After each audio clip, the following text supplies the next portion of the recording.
Hello, this is a demonstration on marketing for an HVAC company. Now, this isn't marketing like a marketing agency or anything like that. I own an HVAC business. This is how I market my HVAC business in-house on my own, getting great results without having to pay anyone. This is exactly how I do it. So this demonstration here, if you look at this image, I have some things that are marked out. So on here I have 13 different types of marketing. And the ones that I have scratched out are the ones people typically don't do or they don't know about. But today is the day that you change. I'm going to show you actually how to do each one of these. Now, if you look at the targeted direct mail, that's one that typically people don't know. The Chamber of Commerce, people don't know how to really maximize that. BNI, other tradesmen, ooh, that's one of the big secrets there. Door hangers and on and on. But before we get to some of those others, I want to talk to you about social media marketing. All right, let's take a look. All right, if you look here, there's a couple things that you really need to do in order to get a solid social media marketing plan. All right, so let's talk about this. When you post, you want to put your mind in a place of the person that is viewing it, because people that you want to view it are not other tradesmen, they're not other HVAC people, they're not other plumbers. You want people who are going to buy your services. So you want to make something that really appeals to them. A lot of times people will post things that appeal to other tradesmen, and that's not important. So here are a couple ways that you can post to make homeowners or your clients, in this case this is mainly residential, actually purchase from you, okay? So let's take a look here. On the top, I have something that says see it, taste it, smell it. What does that mean? When you post something, imagine someone, your homeowner, they're probably working 9 to 5. They probably have kids, because it's average person that's buying HVAC services are older, family, kids, job. They're coming home after work, spending time with their kids, and then they're probably showering and sitting down, pulling up the blanket and scrolling to relax. So they don't want a commercial about your HVAC service. They don't want a commercial about this is why you should service your AC. All of that is boring. All of that is bland. None of that is going to get you work. None of that is going to get you jobs. This is what gets you jobs, all right? So number one, when you post something, you don't want to just tell people things. You don't want to stand in front of the camera and tell people what they need to do or explain. You want to show them. Showing is always better. Remember show and tell from elementary school days?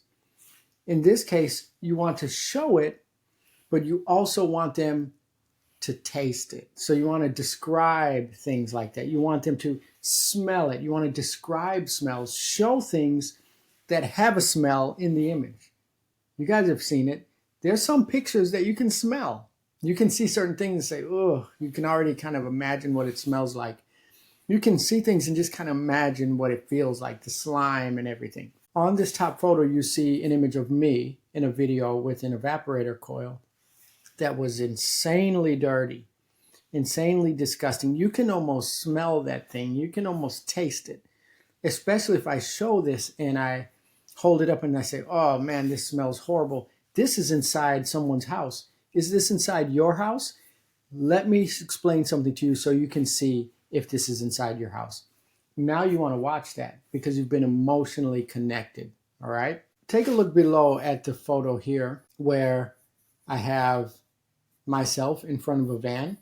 All right, what you want to do is you want to talk about who you are. Talk about your brand. Talk about your company. Don't talk about what you're doing. Take a look at Simon Sinek's Why on his TED Talk. It's the most famous TED Talk on the internet, where he talks about start with why. A lot of times people will advertise what. We do HVAC, we do this, we do plumbing. That's boring. Why do you do it? Are you a veteran? Are you a firefighter? Did you start it to serve your community?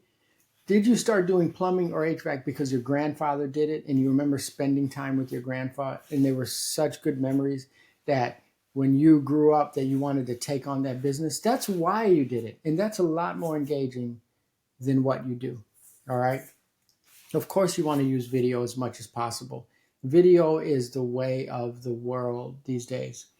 When people are scrolling, they're scrolling on what? Reels or shorts or TikTok. This is all video. You almost never see someone scrolling on their phone. You say, what are you doing? I'm looking at photos. They're probably watching Reels or shorts or TikTok. All right. So you want to be in that vein. That's what's trending. That's what you need to do.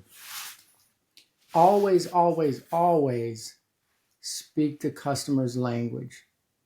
Who cares if you say Freon instead of refrigerant? Who cares if you say switch instead of contactor? Who cares if you say plumbing pipe instead of shark bite connector? None of that matters. What matters is, does your homeowner have the ability to follow along in the video? If you're using too many technical words, they're going to check out because it's boring and it's nerdy and it's geeky, right? They want to have fun. You want to say, this is a Freon leak. This is a switch that could burn, blah, blah, blah. So speak the customer's language. Very important. Educational videos like this one here always work well. HGTV and these types of Hobby Lobby, these types of shows and stores about people's houses are some of the most popular TV shows or some of the most popular stores in the United States and in the world. Why? Because people care about their home. They don't care about your company. So if you can educate them about their home, how they can make their home safer, how they can make their home more efficient, then they're going to want to tune into that. But you have to start with that on the video. You don't want to start with, hi, I'm Steve from such and such. They swiped past you already if you do that, because the swipe rate is about 1 second. You want to start with something that's about them.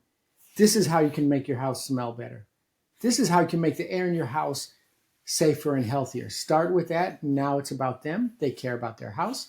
That's why HGTV is so popular, right? You see these people in the Magnolia magazine and all that. Why are they popular? Because they're showing you how you can spruce up your house, how you can rehab your house, even though they're showing someone else's house. All right, here's some examples of see it, taste it, smell it. Right here on the top, you see I just grabbed some dust out of a duct, dusted it in the camera.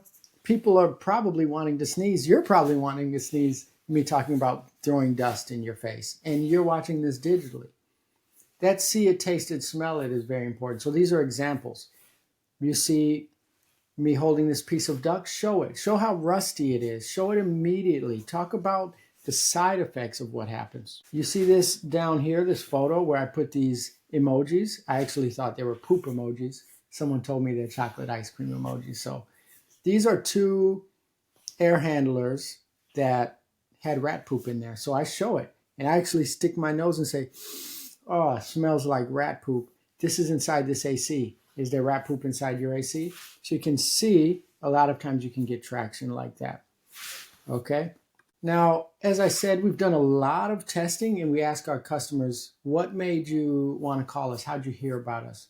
When people say, oh, we saw you on YouTube, or we saw you on Facebook, or we saw you on TikTok, we like to go deeper and ask them, which video was it? 9 times out of 10, it was a video where we were giving helpful advice. You can see some of the traction on here on this video with 71,000, 25,000, et cetera, et cetera. Emotions. You see down here, I have a photo of an employee, actually amazing guy, great technician, holding a little puppy. Perfect opportunity if you're there, right? Now, you can't manufacture these kind of moments, so these are a little harder to get. But if you're volunteering at a local pet shelter or something like that, that is something that you can plan to bring the camera. Now, trends are really big. And I'm not talking about trends that are on the TV. If Will Smith smacks Chris Rock or something like that, it's not relevant to your audience. But everyone has trends in their own town. We recently had an ice storm. It was an Arctic blast and everyone was freezing and we had snow for the first time in our town in many years. Very rarely do you run into something that every single person in your town is dealing with. Because oftentimes some people are playing soccer, some are playing basketball, some are doing recitals, some people are at church, some people are at a football game. But when you have something that everyone is dealing with at the same time, for example, snow for the first time in years, that's a pretty good idea that that's something you should post about. And you can see the kind of traction that we got here. We got this 330,000 views in about a week, right? Okay, now down here, we had Tropical Storm Debbie, another thing everyone is dealing with at the same time and everyone is talking about. So there's a pretty good chance people are going to tune into that. And you always want your videos or your social media posts to be as branded as possible. And that's why I'm standing in front of the van, because I want them to associate this type of community help, community advice with the brand. So when they see the trucks on the road, there's sort of a connection there, right? Non-cognizant connection. Now, this is a slide that I made that showed specific videos and the amount of money that we've made from them. Now, if you look here on the how to splice ductwork video, we made $12,000 off of that video from a guy that called in town that Googled how to splice ductwork. And since our video was tagged in social media, you can put where the video was actually filmed, it served it up to him. And it was exactly what he wanted. He wanted to learn how to splice ductwork. I was showing exactly how. I talked about my company. He said, hey, I want them to do it. So he called us and we made $12,000 off of this video that was actually 2 years old. So sometimes these social media posts are the gifts that keep on giving. Now, if you look here, how to replace a zone damper, we made $2,000 off of that video. Somebody found it and they said, hey, we want you to come and do some repairs on our AC. And of course, one of the biggest trending topics that's come in our town in a very long time is a storm that hit Asheville, North Carolina. We did some support, we made a video, and we listed out all of the agencies that you can give to if you want to support Asheville. Someone found it. They said, hey, we want you to come and do some work for us. And we made $6,000 off that. So how much does it cost me to film these videos? My time, right? So this video here with the ductwork took me about 20 minutes in total. When you add up getting the duct, sitting it down, sitting the camera, took 2 minutes to film.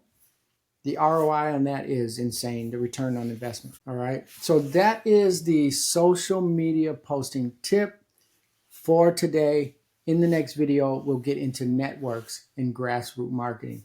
I hope you learned something from this. Don't forget to subscribe, and thanks for watching.